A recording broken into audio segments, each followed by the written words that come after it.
સુરત શહેરમાં આર્થિક રીતે નોકરી મેળવવા અન્ય રાજ્યોમાંથી આવતા લોકો રહે છે અને ઉધના વિસ્તાર ઔદ્યોગિક નગર તરીકે ઓળખાય છે.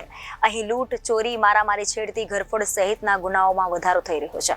આવા ગુનાઓને અટકાવવામાં સુરત પોલીસ કટિબદ્ધ છે, જેથી સુરત પોલીસ દ્વારા નવા પોલીસ સ્ટેશન અને નવી પોલીસ ચોકીનું અપગ્રેડ કરવામાં આવી રહ્યું છે. સુરત શહેરમાં આર્થિક રીતે નોકરી મેળવવા અન્ય રાજ્યોમાંથી આવતા લોકો રહે છે અને ઉધના વિસ્તારમાં ઔદ્યોગિક નગર તરીકે ઓળખાય છે. અહીં લૂંટ, ચોરી, મારામારી, છેડતી, ઘરફોડ સહિતના ગુનાઓમાં વધારો થઈ રહ્યો છે. આવા ગુનાઓને અટકાવવા સુરત પોલીસ કટિબદ્ધ છે, જેથી સુરત પોલીસ દ્વારા નવા પોલીસ સ્ટેશન અને નવી પોલીસ ચોકીનું અપગ્રેડ થઈ રહ્યું છે. તેવામાં આજે ઉધના પોલીસ સ્ટેશન વિસ્તારમાં આવતા ભાટેના જે ગીચ વિસ્તાર ધરાવતો વિસ્તાર કહેવાય છે, જ્યાં સામાન્ય બાબતોમાં મારામારી જેવી ઘટનાઓ બનતી હોય છે અને પોલીસ ચોપડે નોંધાઈ રહ્યા છે.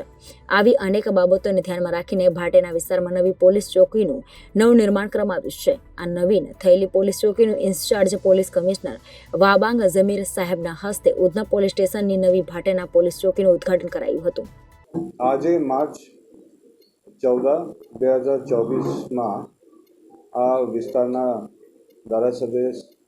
ધારાસભ્ય મેડમ સંગીતા પાટીલના હાજરીમાં અને લોકલ કોર્પોરેટર નાગરભાઈ પટેલના હાજરીમાં આ નવા ચોકી લોક ભાગીદારીથી જે ઉધના પોલીસ સ્ટેશન અને ઉધના પોલીસ સ્ટેશનના વિસ્તારમાં જે નાગરિકો માટે બનાવવામાં આવેલ છે, આ ઉદ્ઘાટન કરવામાં આવેલ છે અને આ વિસ્તારના જે લોકો માટે આ ચોકીમાં આવવા માટે અને અગાઉ ઉધનાના 12 માર્ગ ઉપર પુરાના ચોકીમાં જવા માટે લોકોમાં હાલાકી પડવામાં આવતા હતા, આ દૂર કરવામાં આવશે અને આનાથી આ વિસ્તારના સુરક્ષા અને શાંતિ જળવાય માટે પોલીસને અને નાગરિકોને ફાયદા થશે.